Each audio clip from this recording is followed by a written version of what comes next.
Do you want to dance?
Gosh, deathly silence. I'm in a bit of a pickle today because I've had to go and buy a cheap pair of glasses because I left mine at home. So I can't see you. You all look really good looking. But I can't read without them, so I'm going to have to do this all day. We ready? We're live. Oh, we're live. Hello, welcome. Welcome, everybody. I've just been talking about my glasses dilemma. Okay, now I always forget to introduce myself when I do these events. I need to take these off, sorry. You look weird. I'm Michelle Long and I am the Director of Innovation, Hubs and Community for Investment New South Wales. I reckon I have the best job in Sydney. Love my job. We've got a few more hubs opening up later this year, so we're going to be doing what we do here, but on steroids. So can't wait. Watch this space. Before we start, I'd like to acknowledge the traditional owners of the land in which we meet today, the Gadigal people of the Eora Nation, and I'd like to pay my respects to elders past, present and emerging, and any Aboriginal or Torres Strait Islanders joining us today, online as well. All right, well, this is one of our best events. I know it's sort of like a mother having a favourite child, but I have to say this is one of our favourite events of the year. Showcasing our female founders here at the Sydney Startup Hub is nothing short of extraordinary. Last year was a massive success, except I did lose my children during the event, which was, kind of put us off a little bit. But anyway, we sort of found our way. So the phone's on silent today, so if they do ring, because they can't find me, whoops. All right, now I just have to put these glasses back on. We have seven, is that right, Katie? Six amazing women tonight from across the 4 incubators in the Sydney Startup Hub. And first up is Francoise, my love, Francoise. I know, I did, and when you say you're going to stuff up a name, you always do. Francoise is the co-founder of Humanable CX and is a member at Stone and Chalk. Welcome.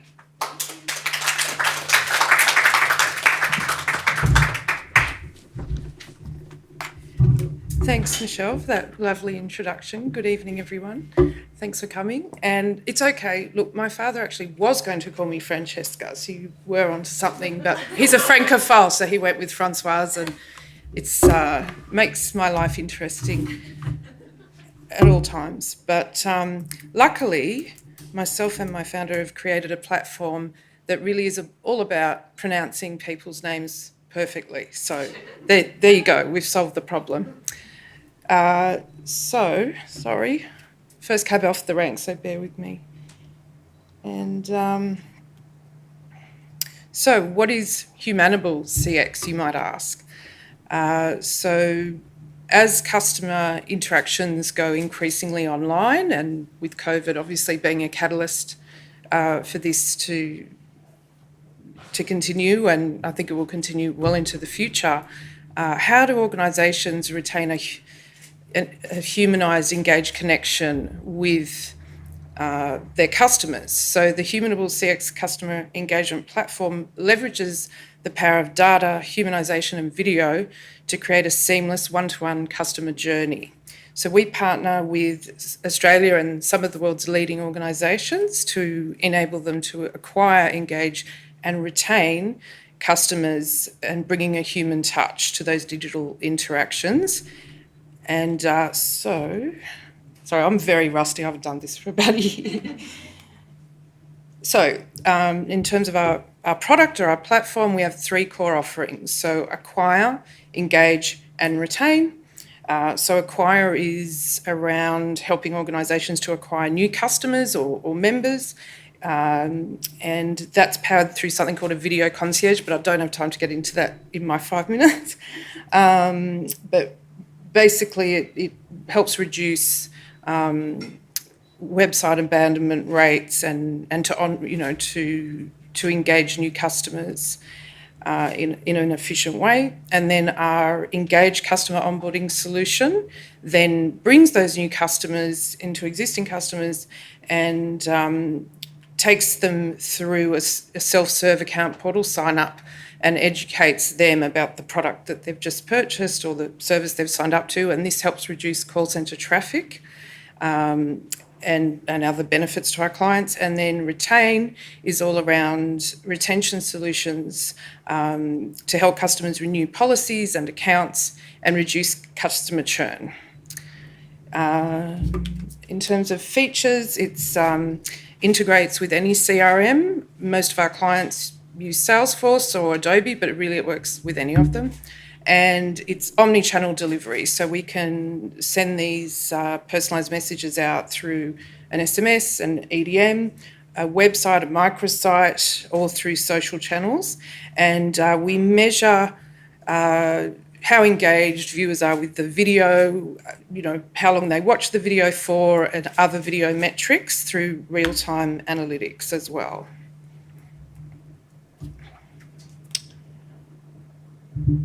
So in terms of traction to date, we've delivered over 10 million interactive and personalised messages for clients, including the ones you see there. There's a few missing actually. I'll have to find my slide helper. So AIA, HSBC, Vanguard are also financial services clients of ours. So our proprietary patented platform, try saying that 3 times quickly, is ISO 27001 accredited for data security, and that's why these organisations entrust us with their customer data. Now, of course, there's been challenges along the way, and so really when we started this, there was no demand, there was no market for this in Australia, so there was quite an education piece and establishing demand for the product. So we sort of had to, fly by the seat of our pants a bit, but we managed to get pilots with those clients, and I'm happy to say now we've got multi-year vendor agreements with them on the strength of those clients. I'll show you a few examples in a minute. And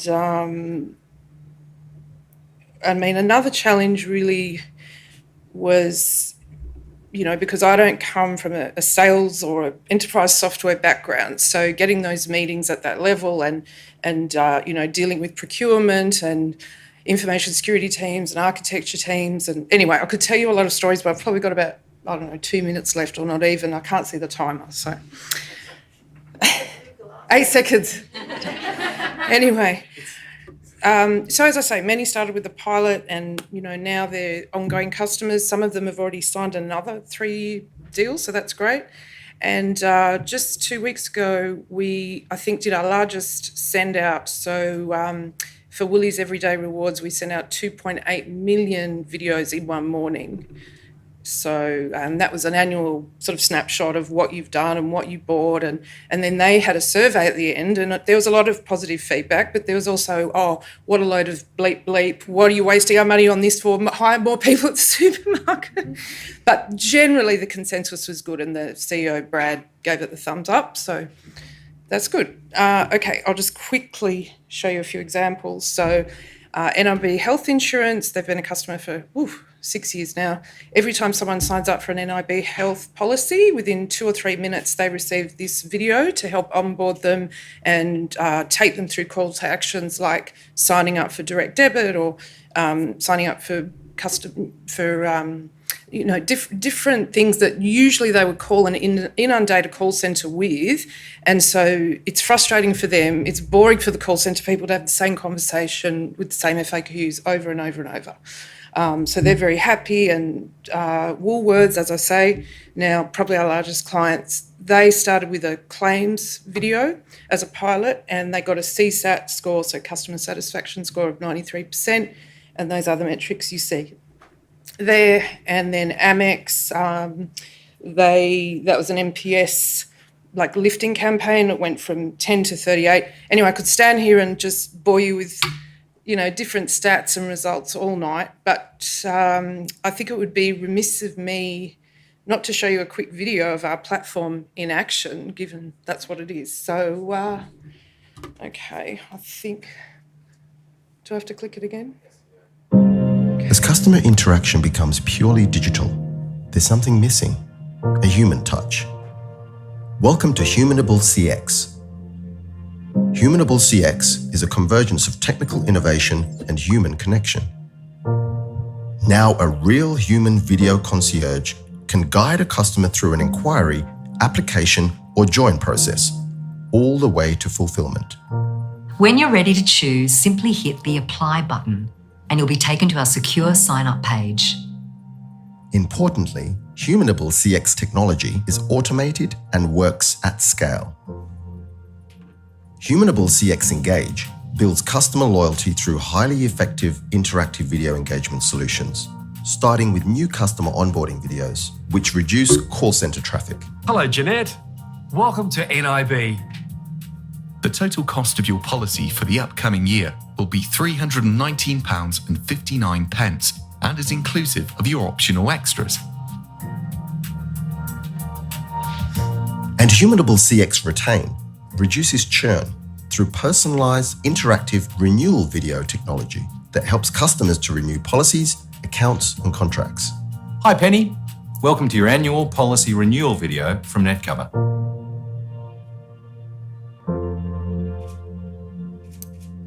So yeah, that's us. Thanks, guys.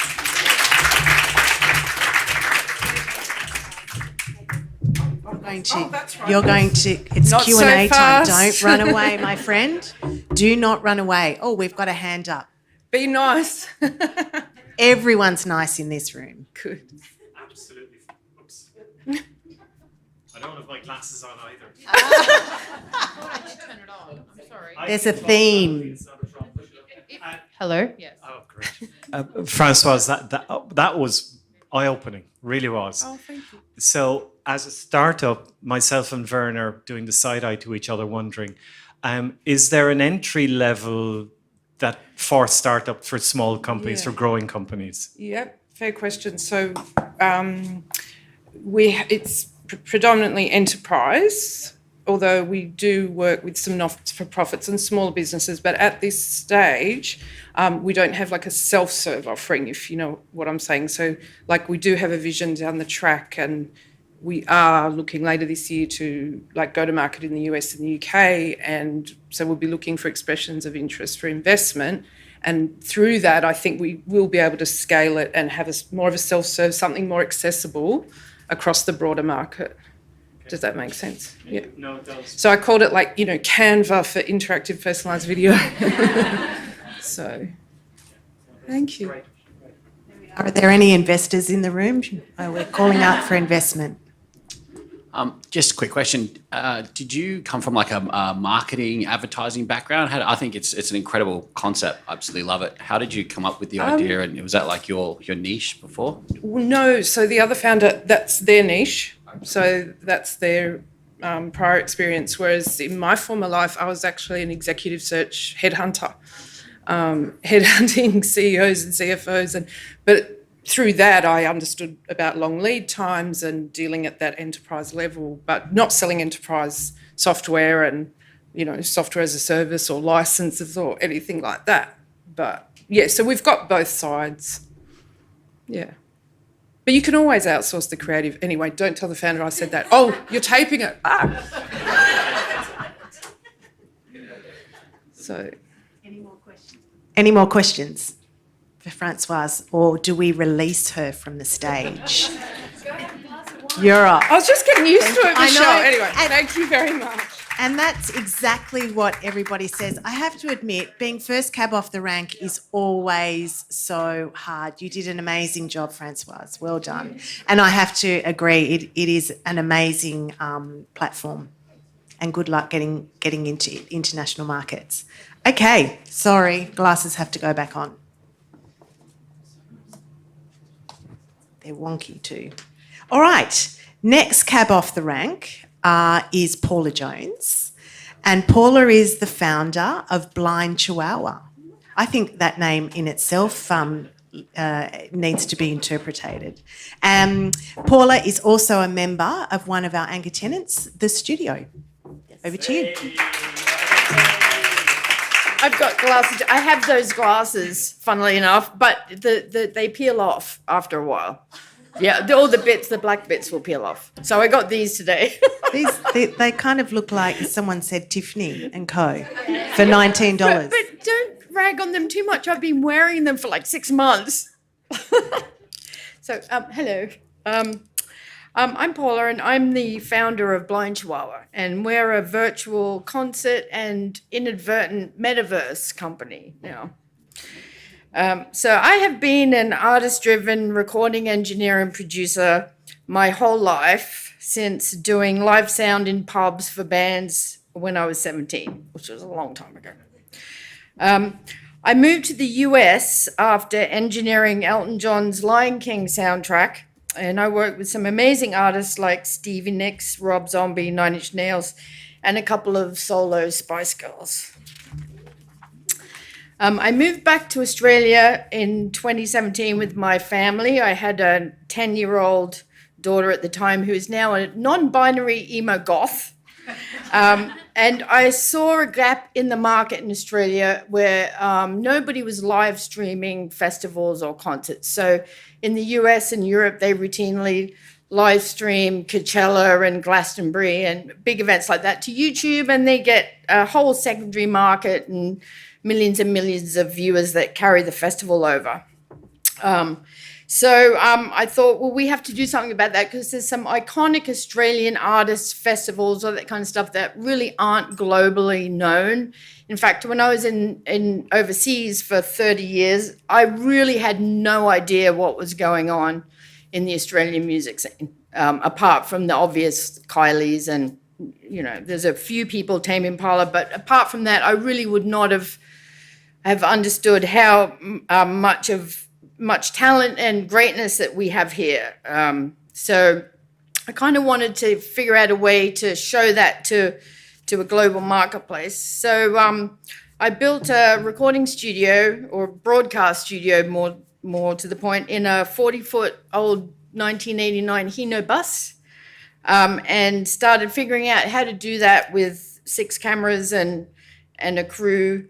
And it was a really hard sell in 2019, live streaming. Funnily enough, not so much anymore. But back then, people were like, well, why would anybody want to sit at home and watch something when they can go there? Well, we all got robbed of that opportunity in 2020. And it suddenly was like, well, see, I told you this was going to be a thing. But ironically, COVID killed all of our live shows and the audiences, which we had made a real point of getting cameras and audio, like microphone stuff, in the audience, so that when you were watching a show, you really felt like you were part of it. So it wasn't, even though it was a relatively passive experience, the audio and everything would immerse you in that event. With COVID we did some shows from a closed theatre with no audience and just people live streaming at home. And we realized just how lame that really is. You need an audience to invigorate the artist, and it's just part of that whole reciprocal performance thing. So then I thought, well, if we can't have them in the theatre, or even once we get past this COVID thing, live streaming has got to have a more immersive component than just sitting there watching it on a flat screen and typing into a chat. So that started me down a journey of how does one do that? And I figured out that it really has to be a video game. So I have no idea how to make a video game. So I planned it out just like I would like to see it, me being a non-gamer but a really big music fan. How would I like to see a show online that I can't attend in real life? How could you immerse me in that? And the answer was, if I was an avatar and we shot a live show but overlaid the whole experience in 3D so that you really felt like you were attending. So that set us down the path of becoming an immersive virtual concert platform. So basically, I got together a team of kids from SAE, which used to be the School of Audio Engineering, but now is the Creative Media Institute. But they do gaming and all of the disciplines that we need to make that happen. And I built a platform with a bunch of students and figured it out. All right. So 6 months later, Mark Zuckerberg announced that he was naming his company Meta. And I thought, oh, that's interesting. And that's weird because that's kind of a part of what we do. Because the metaverse had been bubbling around, but it never really been understood or realized. It still isn't really a thing. It's a bunch of people doing separate stuff. But when he decided to go all in and rename Facebook Meta, then it took off. And 6 months down that track, we are now a full-on virtual immersion company that creates virtual worlds, models from NFTs, just everything you can think of. We create more than concerts. We do virtual worlds and lands and all sorts of stuff for people. And it's just gone beyond my wildest dreams because 6 months ago, I couldn't convince people why this was going to be a thing. And suddenly it's a thing. So I don't know. Thank you, Facebook gods. Right. So I've actually ended up hiring 5 of the kids that I started with in the beginning that built my platform. We used to spend like 12 to 18 hours on Discord a day just building, and we just figured the whole thing out. So we have clients, GiveTree, who is an NFT marketplace for good, and we're building a whole virtual world for them. And they're going to have NFT collections and charities and impact partners and be able to funnel a percentage of NFT sales to charities and whatnot. So that's really good. And then our first launch, because we've had a soft launch where we've been testing with users and all that kind of thing, is going to be with Deadmau5 in April, which is I don't know if you know him, but he's a fairly high prominent DJ that is also very techie, and he loves our platform. Go figure. So anyway, that's what we've been doing, and so I should show you a little bit of it. I would have made a video, but I didn't think I could for this. So this is our gallery. This is one of our local music photographers. As you'll notice by the content, there's some Aussie artists in there.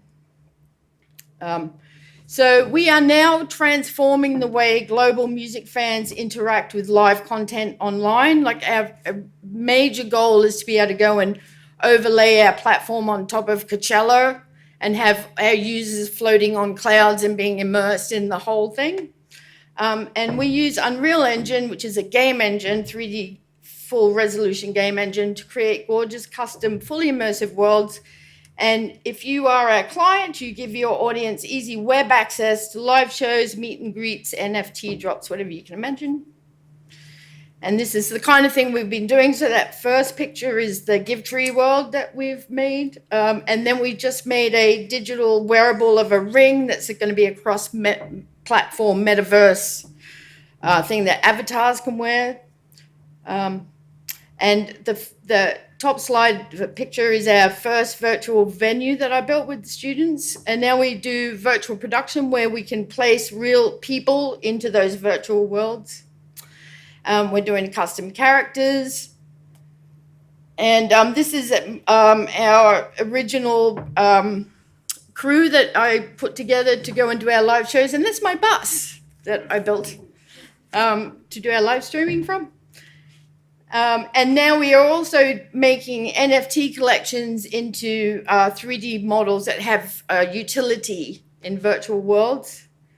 And this is kind of what we do. And we've just partnered with a very major internet provider who I won't mention just yet, but to do brand immersive experiences, like for Jack Daniels and other things, which is totally mind-blowing. So there you go. That's that. And I just wanted to say that as an engineer, I've been in a business for many years where there's only 3% of women in the entire globe are recording engineers, music engineers, front of house engineers.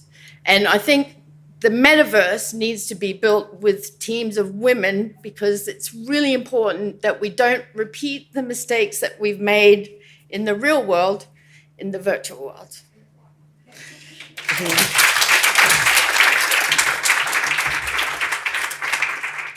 Here. How do we help make that happen? I've got more questions than answers with this. I'm going to have a drink with you afterwards. Oh, I'd love to. I need you to explain a few things to me. Okay. I don't know about you guys, but some of that I don't quite. Did I not make it clear? No. Like doing jargon or No, something? no, Yeah. not at all. You made it very clear, but there's just, it's another world. It's another world. It's another world. Yeah. And we're just as surprised as you. Yeah. Well, you're doing a fabulous job. Well done. Hi. Well, super exciting. That's like a virtual world. I'm a gamer myself. So good. There you kind of go. understand Yep. a little bit about that. Yeah. So I was waiting for you to explain why blind chihuahua. Oh, okay. Well, I'm sure everyone was waiting. That was one of my questions too. Nice one. Well, I have a Chihuahua. We bought him from America. We got him from New Jersey, so he's a Mexican New Jerseyan, and he was starving when we got him, but he has these huge ears, and then he went blind. But he's the most feisty, intelligent, smart dog with big audio ears I've ever seen. So we just thought we had to honor him by naming our company after him. Yeah. His name is Macklemore. Yeah. Yeah. Nice one. I love it. I love it. Any other questions for Paula? Yeah, I feel like a bit of a dinosaur. But how do I see Deadmau5 in that? Like, I mean, do I need the handset? No. eyes So and- this is I don't know, not how does it VR, work? although it could be later down the line. It's not VR. It just appears on your screen via Chrome. So if you come to our site, or there'll be other links to it, but it's just one of the things I wanted to do is make sure that it was accessible for everybody, whether you are a gamer or not, and we've made it a really simple, user-friendly platform because our users are music fans, not gamers or necessarily even tech people. So it's just a link on Chrome. You download the game and it's instructions right there, and you just use your keyboard to walk around and play it. That's it, done. Yep. One more. Melda. I'm glad you've got your runners on, Melda. You need them. I love the idea. Last year, Splendor XR. Yes. I think they used Sansa, if my Yes. memory is correct. They certainly did, yes. How did that kind of? I dialed in. I liked it. Oh, did you? Okay. But it obviously got some mixed It reviews. had some technical difficulties, and a lot of that was, I think, because it's a really new technology, and I could kind of see that coming. I think the thing when you're doing a big marquee live event like that, you have to introduce all the people to it. You can't just go, okay, the doors are open at 2:00, because I was on all their socials that whole weekend just so I could see what the fans thought about it. And there was a few hiccups because you are introducing a new way of doing something to people who don't understand it yet. And I think there could have been a little bit more, a few ways to introduce people to it, like having virtual Byron Bay open for at least a month beforehand, so people can come in and try it and figure out their problems. And and whatnot. But what they did was very brave, and they had a killer lineup, and I really admire them for doing it. But it's not easy. This is not easy. There's a lot of, ask this goes over there how easy this is. It's not easy. There's all sorts of things that can go horribly wrong at any given moment. And when you introduce that to it, they never go wrong in this room. Always perfect. Yeah, it's hard. So I give them all kudos. Yeah. Thank you, Paula. We will release you. Well done. Thank you so much. That was amazing. Pleasure. Right.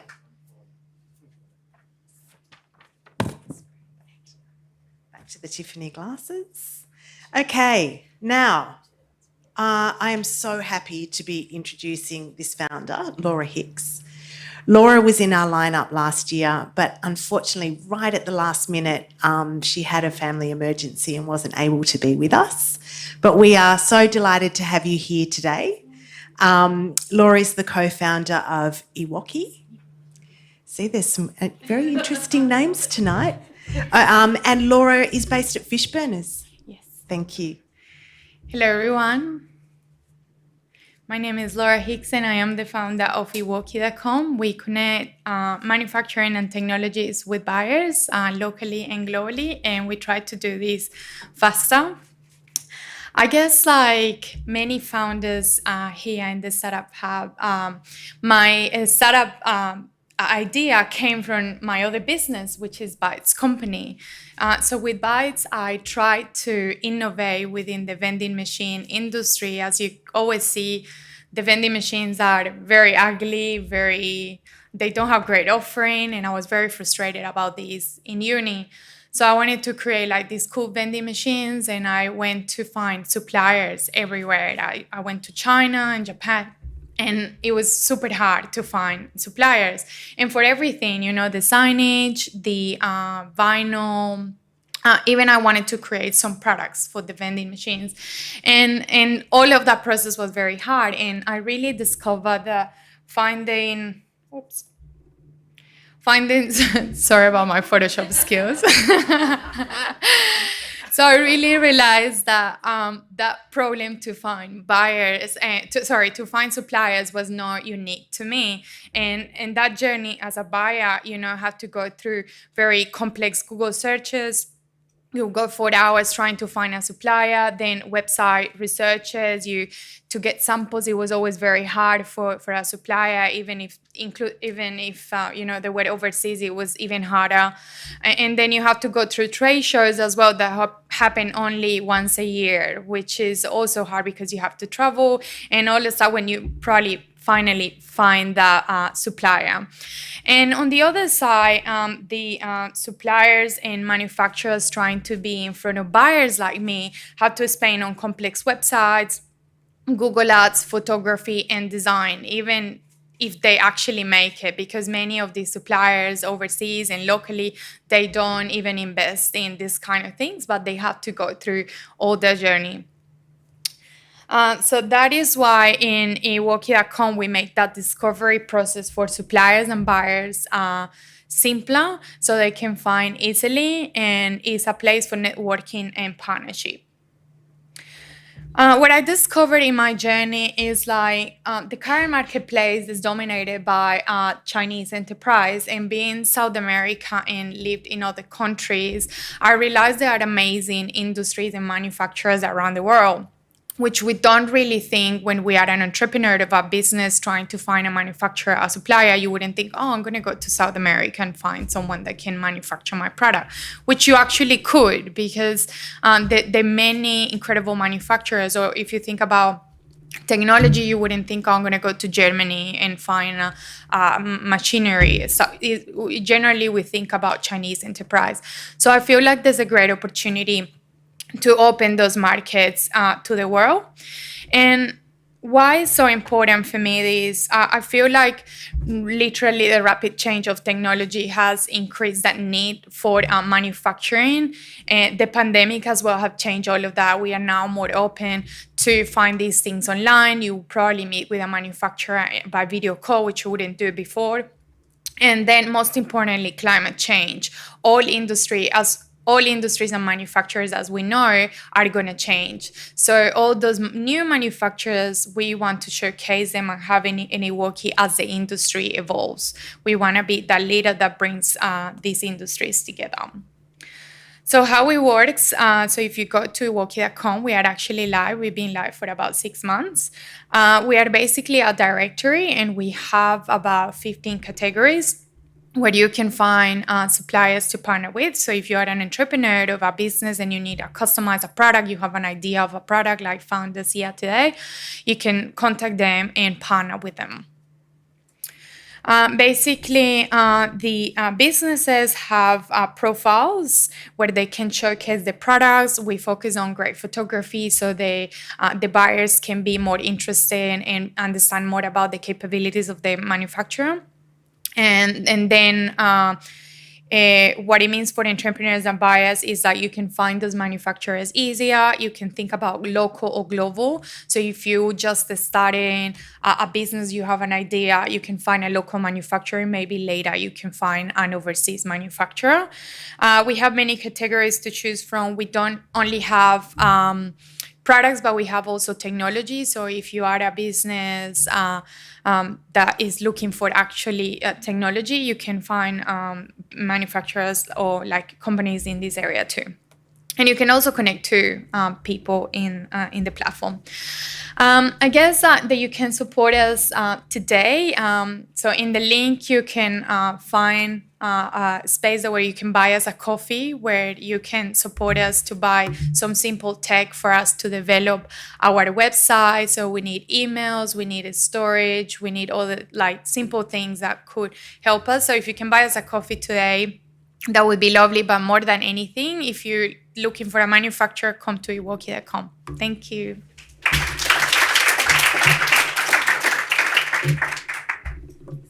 What a diverse group of female founders we've had tonight. Do we have any questions for Laura? I personally am a startup, so I'm looking into gold-filled jewelry because I think there's not much manufacturers out there just yet. But like I just came back from Dubai, and then there are so many people already manufacturing that. So I was hoping, would you have some sort of beauty product in your? We do have a beauty and wellness category, but not jewelry yet. But as we grow, we would like to solve problems like yours. Like you have this idea on jewelry and you want to find that supplier. So how does the website work? So I know there are Alibaba, AliExpress, and many other things. Would you have a secure system where we get to talk with the suppliers in a secure manner, and then they don't just like drift away? Yes. So we're building the platform with all those features. At the moment, we don't have them all. But what we're focusing on is to have an amazing showcase of the product. So you mentioned Alibaba. When you go there and you search for a product, you normally find there's all these duplications of images, and then you don't have clear understanding of what the suppliers can do for you. So we're trying to remove first those uncertainties for the buyers and showcase those good products. But in the future, we would like to develop those features that help you with the security and transaction.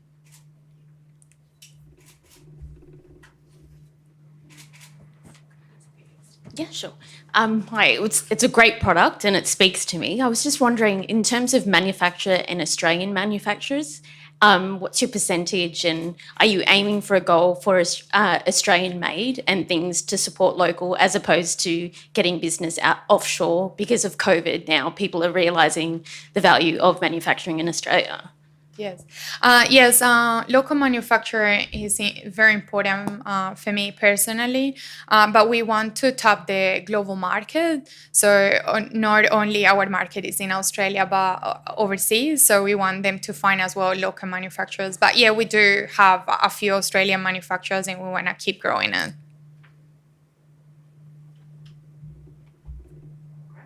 Awesome. Are we going to let Laura leave the stage? Thank you.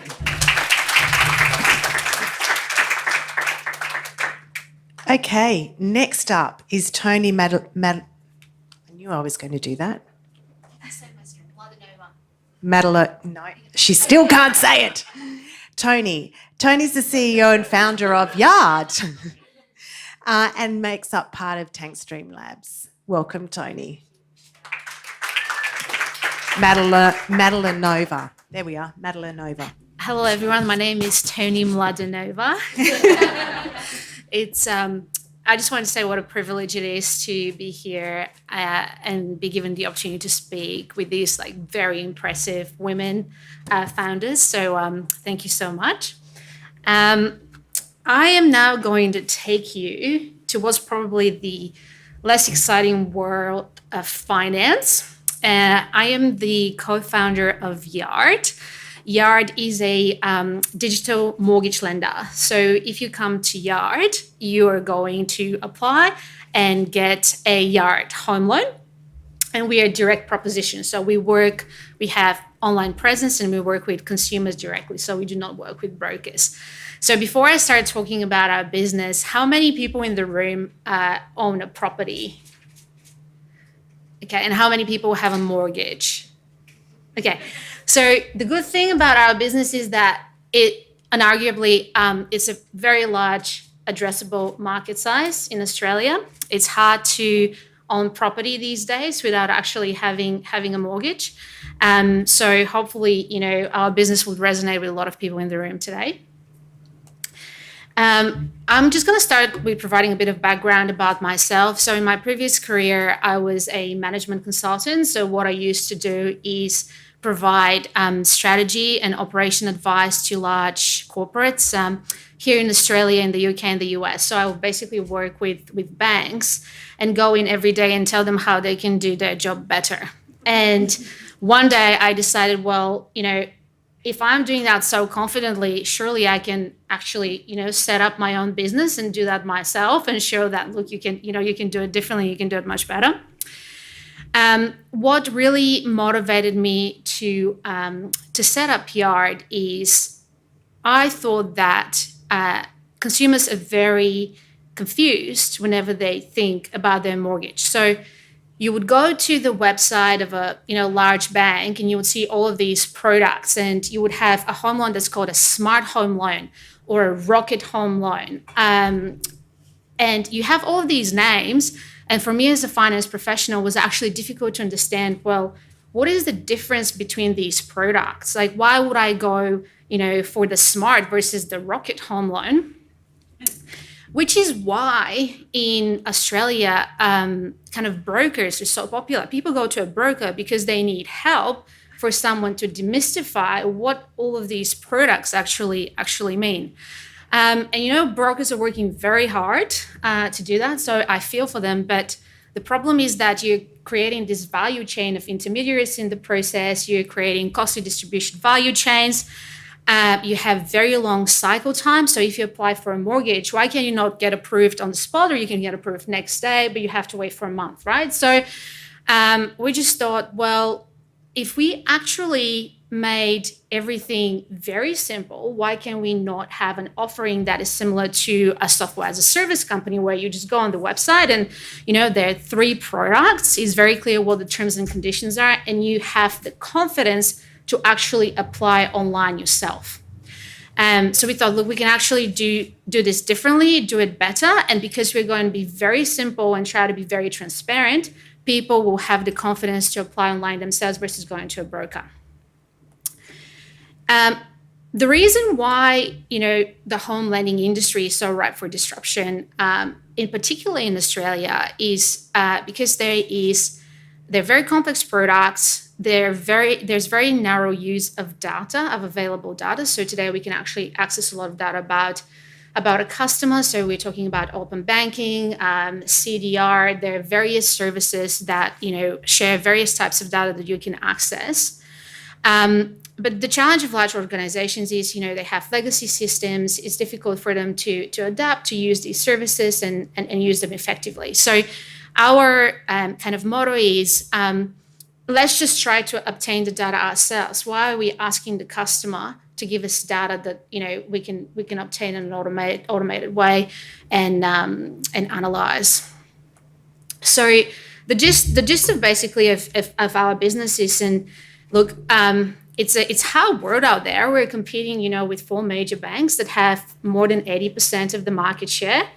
Then you have a bunch of non-bank lenders that are, at a considerably like small size. So what we're trying to do is we try to have a very transparent product. We have a digital operating only model. So that means that our cost structure is fundamentally different to what will be that of a traditional player, and we seek to pass on these benefits and savings to the customer. We try to be data-driven. And then the last point, which is very important, is we want to have a very strong focus on financial literacy. So we really want to become the place where if you had a question about how anything that has to do with your mortgage or with your home loan works, and if you go on the internet, you're going to land on our website and we will be able to answer that for you.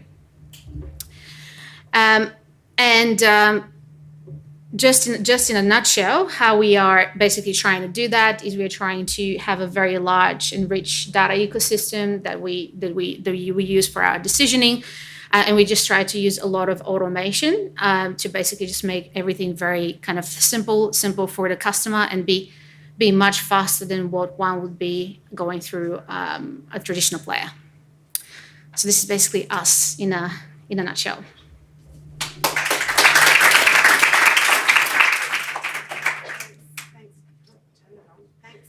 Thank you. That was great. I got a question. Yeah. As someone who's just gone through a broker to refinance, Yeah. my thoughts are I'm going to trust the broker. I'm not sure about doing Yeah. something online, right? Yeah. So how do you guys break into, convince someone Yeah. like me that I should give this a go? Yeah. Yeah. So I guess it's yeah. your marketing campaign to the layperson. Yeah. So whenever we talk about companies within the financial services space, the role of trust is a very large driving factor about how you engage with a particular brand. So Yard is not a bank. We are a lending institution. So the correct industry term is a non-bank lender. And the way we talk to customers is, we're actually the ones that are lending you the money. So we're the ones that are actually taking the risk. We do not hold your deposit or your savings. So I personally cannot see what the downside would be for you from a risk perspective, because you're the one that's actually going to owe us the money at the end of the day. Yeah, I wish I was here last week. Okay, I'm a week late. Didn't even get your name right, and I'm a week late. Okay, any other questions for Tony?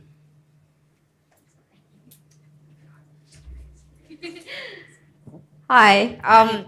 So as someone that owns a house and have a mortgage and possibly looking to refinance as well, wanted to see how secure is, I guess, your funding. You're not going through a bank, so you're not a mortgage loan broker. Yeah. With the pandemic it is now, Yeah. obviously we want to make sure that we've got that financial security. Yeah. How are you providing the funds? Yeah. Okay. So a bank would typically fund their loan through the deposit book that they have. So, a bank takes the customer's deposits and then they basically on-lend this money. The way that a non-bank lender works in Australia is we would, and actually in the US, so the concept of securitization is quite big in the US and here as well. We would go to wholesale institutional investors in the market and we would obtain the funding. And funnily, actually, some of the larger banks in Australia are some of our wholesale investors. So the large banks would have institutional sort of divisions and arms that would be working with parties like us to help us basically access the funding. It's great. Lots of insight. Have you got a question, Katie? I have got a question. So where does the security of the deed sit? So you're lending me money. Does Yard actually hold the deeds of my property? Yeah. Yeah. Okay. So the questions are becoming very technical.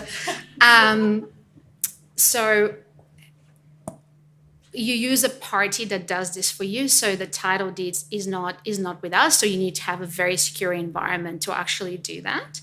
So there is a number of companies in Australia, they're called trust managers, and they provide this type of service. So, I mean, there's, for example, Perpetual or, like equity trustees. So we would work with one of these parties and they would actually hold all of the documents related to the transaction for us. And there's regulation around how you store that, how you access that, etc. Excellent. So you like Athena? I love this question. Yes, I guess we are like Athena, yeah. Okay. But we do way more than what Athena does. I can tell you all about it. Thank you, Tony, so much. Welcome. Appreciate it. Thank you.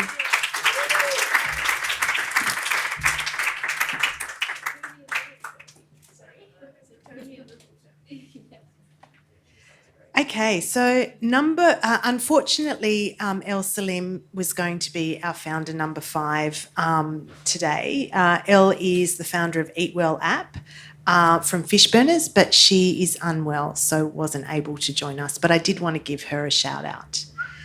All right, number 6. Coming up next, we've got Zena. All right, thank you. Zena with those amazing red boots is talented founder. From, hang on, I've just lost your page.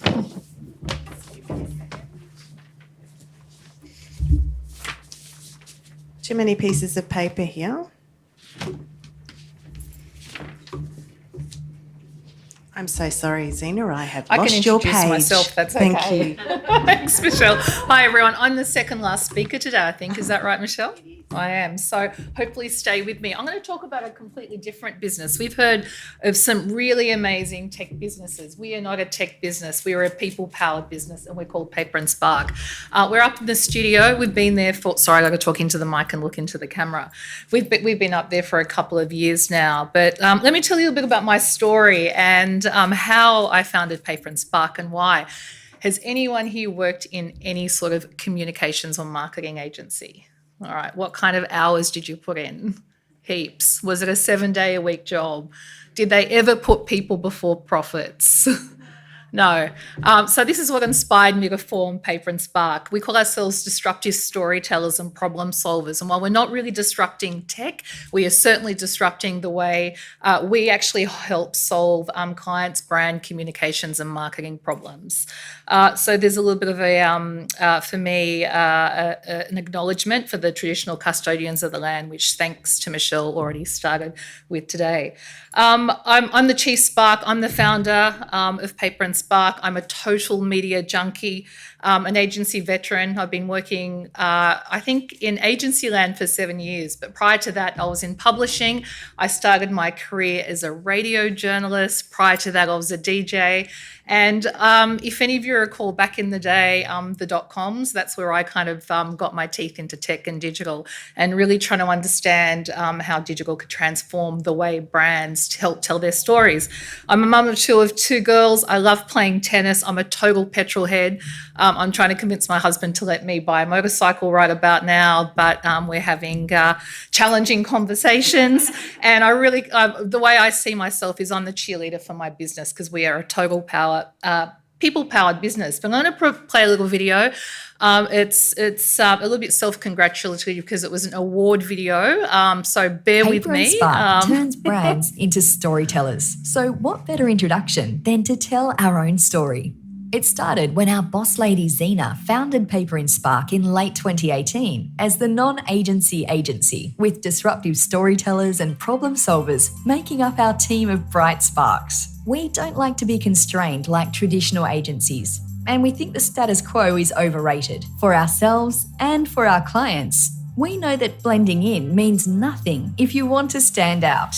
Brand narratives are our special sauce, helping brands deliver impact in spaces their customers exist through the science of storytelling, sparking engagement, building connection, and driving meaningful action. No one can deny the quality of our work and the impact that Paper and Spark has had in under 3 short years. 2020 saw us win AMI's Marketing Agency of the Year, Best Customer Experience Management Strategy, Loyalty and Retention, as well as being shortlisted for a number of awards, including Emerging Agency of the Year, Marketing Innovation, Best Use of Data and Insights, and Creativity in Communications. This year has seen us deliver powerful work for our clients, smashing taboos about women's sexual health and giving cancer patients a voice while shaking up conservative pharma, creating and publishing a digital platform to help inform and educate Australians about their finances, plus a print magazine with over 13,000 subscribers, launching a new innovative loungewear fashion brand and an elite virtual golf centre, an Australian first across social and digital. Helping change the fitness space through diversity and inclusivity with WeFlex, health and fitness services for people with disability, and breaking our PR records with an impressive reach of over 19.2 million and over 469 pieces of coverage for the launch of melatonin brand, Circadian. It may have started with Xena as the first spark, but as every new bright spark joins our collective, Paper and Spark gets stronger and reaches further. Our expansion into Asia is just the beginning, and we know you'll want to watch this space.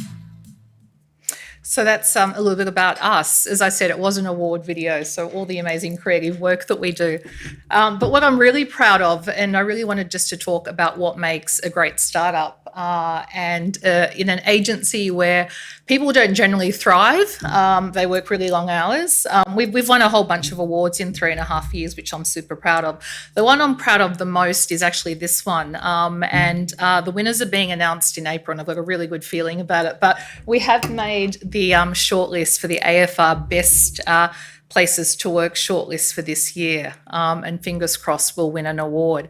And the reason I'm most proud of this is that because people do power our business, the focus is a lot on how we actually nurture and encourage people to find their creative voice to help really clients propel their brands through what we call the digital ecosystem. We've got a bunch of clients. We actually work in really traditional spaces. We work with big pharma and banks a lot of the time to help them disrupt their categories. They're really complex, hard places to work. We're about to launch Australia's first COVID pill in the next few weeks for MSD. And we're trying to do all sorts of different things in very, very traditional environments. And the only way you can really do this is to give your team place to breathe. For example, we work from anywhere. We've never had traditional offices, which is why the studio upstairs is so great. We have about 25 people in the business in Perth, Brisbane, Sydney, Tasmania, and Melbourne working for us. But here's what I think really makes us special as a business. We call ourselves the A-team only. We're a reasonably senior team.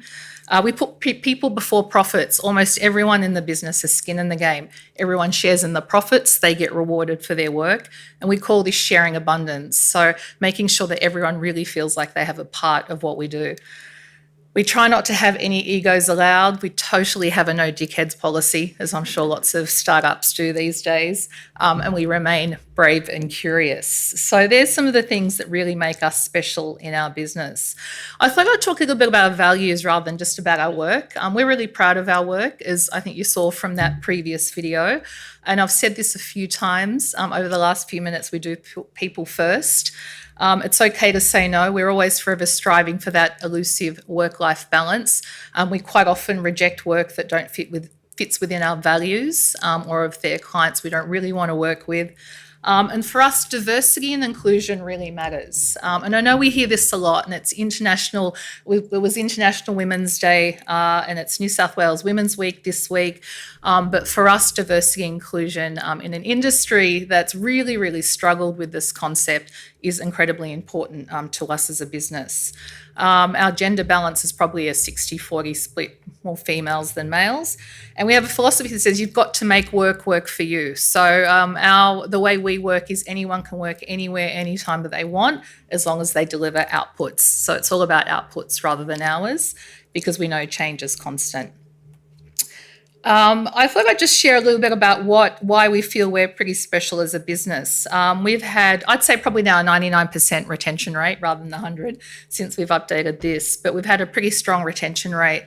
One of our key members of our team came to me before Christmas and said, hey, my fiance's visa has expired. We need to go back to the UK.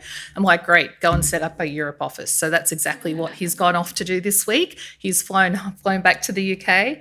We have a pretty high staff satisfaction rates. Agencies have an abysmally low staff satisfaction rate, which is terrible. And we like to say we have 100% pure sparkiness.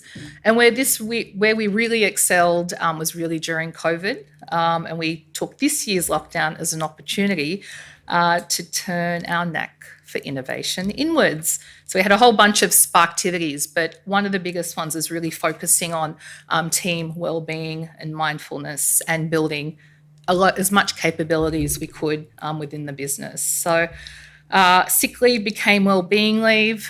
We're really focused on leave. We have pet leave, maternity leave, leave for people who want to seek IVF, all sorts of leave, and we're only a really, really small business. So I just really wanted to share a little bit about my people-powered business, Paper and Spark, how we help brands thrive and help tell their stories to disrupt change within their categories. So thank you. While we're not a tech startup, we're certainly trying to disrupt the category. Excellent. You're not allowed to leave yet. Oh, yes, of course. So, questions. I guess there's loads of startups who want to engage you. Yes. Do you have a job? I am forever hiring. Please come and talk to me. We are desperately seeking really good, talented people.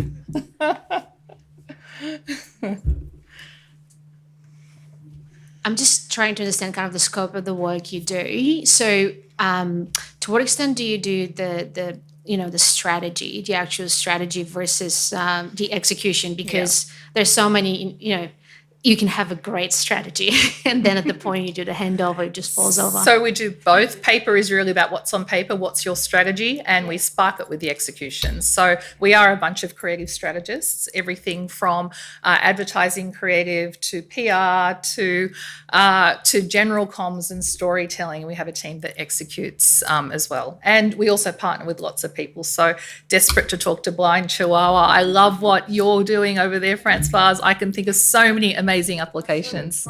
Lots we can cross-pollinate. So the short answer is yes, we're strategic first. We're a strategic comms and marketing agency. Yeah. Awesome. I think my job's done when I've got startups talking to each other and collaborating. All right. Thank you very much. Thank you.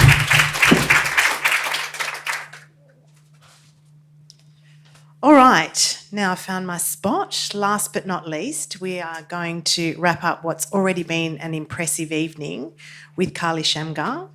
Carly is the CEO and co-founder of Shouter, who is a resident of Stone and Chalk.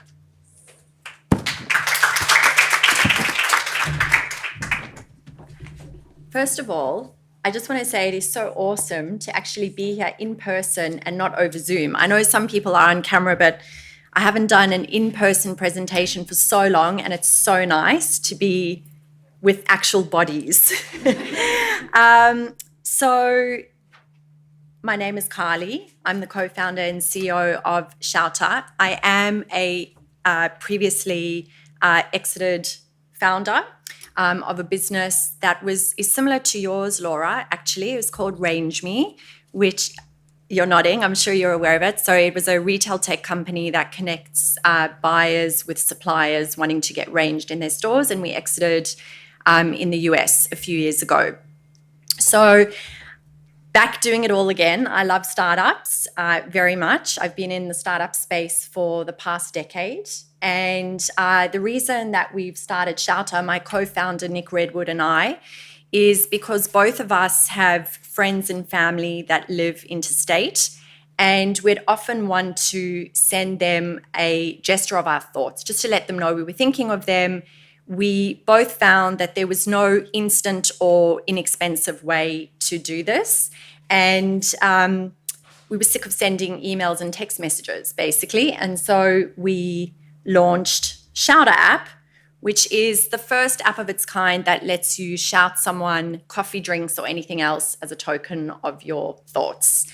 And we like to think of shouts as being the perfect gift for celebrating or commiserating life's mini moments, such as when you want to say thanks, congrats, cheer up, I'm sorry, survive lockdown, whatever it is, you can send a shout for that.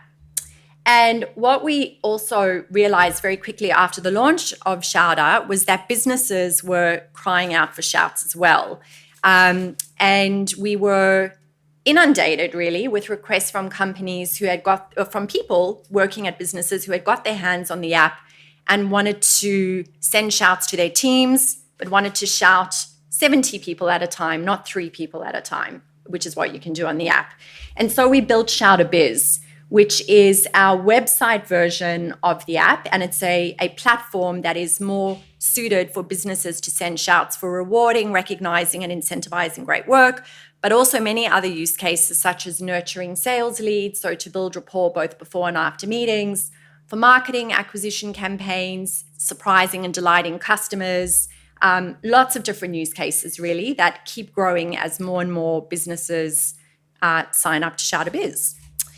So when you send a shout through Shouter app or Shouter Biz, what you're doing is you're giving your recipient instant access to a Shouter MasterCard. That is how they redeem their shout. So the Shouter MasterCard is reloadable, which means that every time they receive a shout, whether it's from their mate or a workplace, it's the same Shouter MasterCard that's being topped up each time. It's prepaid, so it's not a credit card. And it is retailer agnostic by the fact that it's a MasterCard, which means that it puts the power of choice back into the recipient's hands. So if you're shouting a coffee, we're not working with specific cafes. You can go and you can spend your shout at any cafe that you want. And it's digital only. So it lives in the recipient's digital wallet. So either an Apple Pay or a Google Pay wallet. And this is just a quick demo of how easy it is to send a shout through the app. So first thing you do is come to the app and pick your shout. Then you go ahead and you customize your shout with an image. So it could be a GIF, a selfie on your phone, whatever image you like. You can use our own. Then you customize it with a special message to give it, more of that personal touch. And then you go ahead and you select the amount that you want to spend. So this can be anything from $5 up to $250. And then you simply go through your phone contacts, you enter who you'd like to send the shout to, you pay for your shout, and off it goes. In terms of the shoutees experience, we call our recipients shoutees. As soon as you pay for your shout, they receive an SMS. The SMS has your name. At the moment it's saying Shouter, but it has your name in the SMS. It has a unique link that they click. This takes them to Shouter app. Once they've got the app, their shout will pop up and it will have your message, the image, everything else there. And as a one-time only thing, they need to add their Shouter MasterCard to their wallet. This is a fully automated process. They just simply need to click the Add Card to Wallet button on their phone. The app takes care of the rest. And then when they're ready to spend, they just open up their digital wallet, scroll to their Shouter MasterCard, and tap and pay for their shout, wherever MasterCard is accepted. We were asked today to just talk about some key learnings. I mean, I could literally talk for hours about learnings over startups over the last decade, but I wanted to just talk about some key things, which is specifically around launching a startup over COVID, which is exactly what we ended up doing with Shouter, which was not the plan. We actually had the idea of Shouter before COVID, but then COVID hit, and I haven't actually seen my co-founder, Nick, in person for 2 years, which is crazy. But what are the key things that I learned? So the first is that the fundamentals shine through. It doesn't matter what the circumstance or the situation is. When you're presenting to investors, whether it's in person or over Zoom, the key fundamentals are what matter, and it comes across, if you've got those nailed, it comes across, it doesn't matter what's going on around you. So that is your key business proposition, your go-to-market strategy, your business case, all of these things, you can get that across in any way, no matter what the situation is. even pitching over Zoom, which I've now had to do twice. Take advantage of clever tech. So there is amazing tech around us, which honestly, having a dispersed team and also a virtual team, really, it has made our lives so much easier. So our team, and Naray is sitting there, our marketing manager, we live and breathe on Slack. We would die without Slack.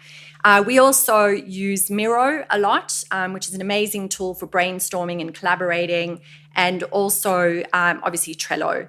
So there's lots and lots of other tools, but definitely you need to take advantage and invest a little bit in that kind of tech if you've got a dispersed team. The other is team rituals, which really make all the difference. So we, come hell or high water, have a daily stand-up at 9:15 a.m. This is all of us in Sydney, Melbourne and Auckland. We get together as a team every day, usually until 10 a.m. We also work religiously to a fortnightly sprint cycle, and we go through all of our tasks every single day, and then we have a chat afterward. We enter in any chats that need to be had. So we have a lot of transparency and very good communication through our team. And then lastly, and I think this is really the same for whatever startup you're in, but if you're working with a remote team, you really need to surround yourself with the best people, the A team, as you were saying. This is really important. You need to really trust the people that are around you. And I would say we are a small but very mighty team. And that's Shouter. Wow. Wow, that's amazing. Yes. Thank you. Thank you. I forgot about that. I'd love to send everyone a shout. So if you'd like to receive a shout, compliments of Shouter, you can just scan that QR code. If that doesn't work, you can go to the web address that will just take you to a landing page. Shouts are sent by SMS, so you'll enter in your mobile number, but the only thing that you'll receive to that mobile is your shout. Wow, she's buying the love now. Love it. Okay, that's amazing, Carly. I've got lots and lots of things going around in my head, including what a great way to pay pocket money to children. Why not? They all like to spend it on the way home on Friday, stopping at McDonald's. They can do it themselves. What a great idea. Are they allowed to?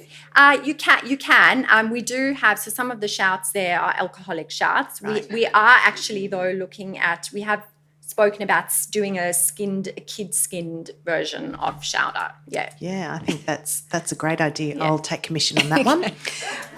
Okay, so, we've got a question over here. Oh, you missed the QR code. Can we put it? I'll go back. Yeah. I love this idea. I've been thinking about with clients and things like that, how I can do this without sending them $80 of stupid donuts or something like that. So I love it. Question that I'll get asked by my finance team would be, if it's a $20 shout and then they only spend $18 and there's $2 left, how does that work? So the Shouter MasterCard, it's a prepaid card and it follows gift card rules in Australia. So that person, your shoutier's got 3 years to spend their shout, and you can spend it down to the last cent. So if they've got $2 left on the card, they can literally just go and say, I want to do a split payment. I'm going to put $2 on this card and then pay the balance. You can also now, as of this week, you can top up your Shouter MasterCard with a direct debit as well, Yeah, awesome. Any other questions before we go for a drink? My curiosity goes to, what's the most popular category that's been used today on the card? So coffee and beer. And also we have a You Choose shout where you can actually, there's a little gift box shout in the app, and you can call that shout whatever you want. And it's a great idea. Really interesting. I'm keen to understand how you monetize your model. Yep, we charge a fee on top of... just like any other, most gift cards? Yep, we charge a fee on top of the shouts. Also, Shouter Biz, we are about to launch a subscription model, so a SaaS model where, we've been working with about 100 companies on Shouter Biz very closely, understanding what kind of features and functionality they want to see in the platform. We've built all of the ones where there's been a common theme of we want that, we want that. We've built it, and we'll be releasing those features on a subscription model. So there's a standard premium and platinum subscription model for Love it. Shouter I've Biz. already downloaded it because I don't want to send $80 worth of donuts anymore either. Yeah, don't have a question, maybe a bit of feedback. I've actually been using Shouter for the last year and a half. I don't know, I didn't even know it was an Australian company. Oh, wow. I've been a Shouteur and a Shoutee. Yep. I swear by it. Whenever we thank organise you. a virtual event, a conference, we send all the internet. If they register, they get a $5 coffee. And you know, on the vice versa, I go downstairs and scan my phone, and away you go. So yeah, it's incredible. Thank you For everyone so else here, it much. And works. it's amazing, this event category of to say thank you after event, hint, hint. It's funny you should say that. Or to encourage registrations. It just really worked very well for that. Yeah. And, I could just speak a little bit from experience too, that you use your, just if you can find a way for your product, yes, to be highlighted and highlighted and handsome at a big corporate event, that's a really good, like we used to do that for ADMAR before they're no longer were ADMAR, but we had every ADMAR member got a personalised video saying, come to the ADMAR event, and then we got a lot of our business that way. So we're working with ADMAR actually at their upcoming conference coming up. Yeah. Yeah. See, great minds think Yes. alike. Fantastic. Any other questions before we break? Yes. Melda's done about 1 kilometre today. How do you differ to Prezi? So Prezi is purely a digital gift card business. So we were very deliberate when we launched Shouter. We did a lot of research around what our customers' primary target market is, that millennial age market. We really delved into what they love about gifts and what they don't. Gift cards are actually quite high up there along with cash, but there were 2 very specific pain points around gift cards. The one is the lack of personalization. I'm pretty sure that all of us have received a gift card. It can come across as quite impersonal. And also the fact that you're locked into spending at a particular retailer. So we could have easily gone down that sort of gift card route. It was deliberate that we didn't. There's also a hell of a lot of people playing in the gift card space. So we basically want to build a product that was a hybrid of cash and a gift card. Yeah. Yeah. So, no, just I'm thinking, my baby brother actually has a demi-unicorn business in the UK called Bloom and Wild, which is subscription flowers. Oh, wow. Which has taken off during COVID. But the thing is, I'm wondering, couldn't you, like, if you partner with certain companies, like in a certain category, so could you give, I'm just thinking out loud, like, could you give I know you're agnostic, but could you give a discount? Like, if you buy flowers from Bloom and Wild or whatever, can you give a discount to... Yep. So one of the things that I would love to see happening in the app is branded shouts. Right. So I have spoken to some companies about this. We do have the ability and the tech capability to lock shouts down to particular retailers. So say, for example, Messina, if you're listening. So if we were to have a branded Messina shout in the app, we would have the ability to lock the redemption of spending of that Messina or the gelato shout at Messina outlets only. Yeah. Yeah. Would love to do that. Great. Any more questions? Well, you're released from the stage, Carly. Thank you.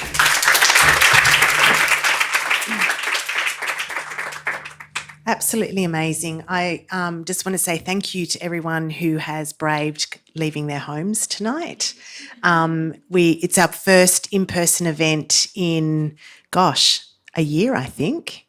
And we thought we probably won't get a massive crowd, but we still wanted to do it in person. So thank you so much for coming out.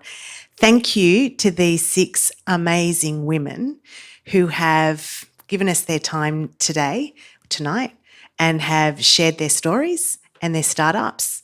You are amazing.